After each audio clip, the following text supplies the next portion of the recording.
palit tayo ng filter. Ating 2019 model na Suzuki Desire, no? Sport Blue. Ito, hindi ko na napakita paano tinanggalin, no?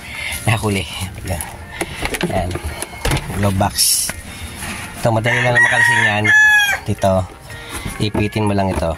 Ayan, para matanggal siya rin dito, tsaka dito yan. Ngayon, pag inlas mo siya, nakikita mo yan, meron yan, lock. Ayan. Yung up, ayan. Meron siyang dalawang ano, ayan, pinakalock niya. Ipitin mo lang siya para mahukot. Ayan yun. Ayan, meron akong bago. Ito. Sa online lang naman din ako kuha yan. Dalawa. Ganito. Mura lang naman. Ayan, so dumi. Pero malaki sa nilinis ko lang din. Pero mating na yung aking ano, bagong filter. Na kailangan laging malinis ang ating filter aircon para yung excess na dumi niya di papasok sa loob dito sa board. Pagka pinabayaan natin madumihan, excessive na parang dust niya, papasok yan hanggang sa loob. Mas malaking problemang ano, kakalasin yan, papalinis mo uli, kakalasin na yung buong board na yan, itong dashboard na yan.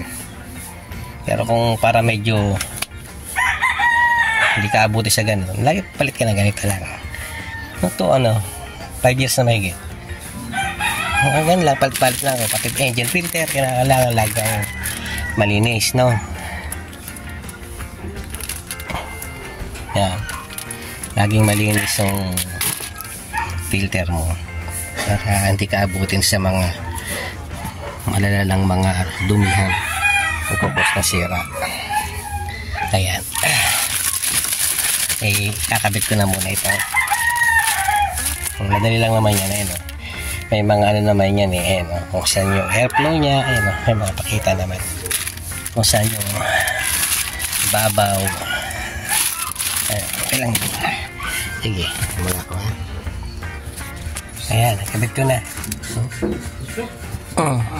Wala sa indicating ng up or down, pero nakalagay kasi palabas ang baliktaran siya. Ang airflow niya pataas, pwede pa baliktad siguro, pwede. Hindi katulad ng isa, indication lang niya arrow 1 lang. Ang arrow niya dalawa pwedeng okay na baliktaran siya, kaya wala siyang ganun. Kasi lalagyan na natin to.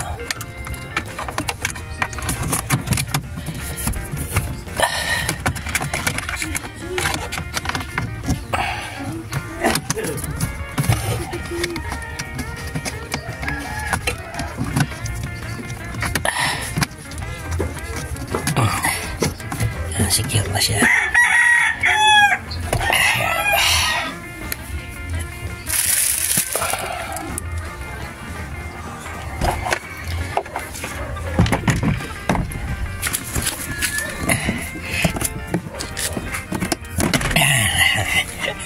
Yan lang yan, So madali sa ibalik kasi tanggalin. Medyo makunat yan kailangan mo na medyo konting force para matanggal yung pagkakaipit. Yan, ganun lang, no? So nagpapalit, lang namang pinapalitan ko dyan. Maalaga lang talaga ako sa mga filter. Ito yung 2019 model. Wala pa talaga itong problema. At tumatakbo siya as a good condition talaga siya. Ito ay pag-aalaga ni Rael Autoworks Carwas. Sa kanya to lagi. Ito ay sa Taguig siya nag-aalaga nito. Doon lagi ang PMS namin sa kanya. Kaya as good, talagang napaganda. Pag naanakbo to, akala mo brand new pa rin siyang takbo talagang wala ka mararamdaman ng mga kalakalampag, yung shifting niya ayos. Kaya ako mahilig kasi ako sa manual mode kasi ako lang Good naman yung ano nito. Yung drive niya. Pero mas ano ko, sa mga traffic yan, minsan nag-ano ko. Nag-drive mode ako. Pero kapag sa mga takbuhan na, ano sa expressway, ngayon ko na sa Laguna eh. Yan, nasa drive mode. Nasaan talaga ako, manual mode talaga. Kaya lang po, no? May salamat sa inyo. Kaya lang.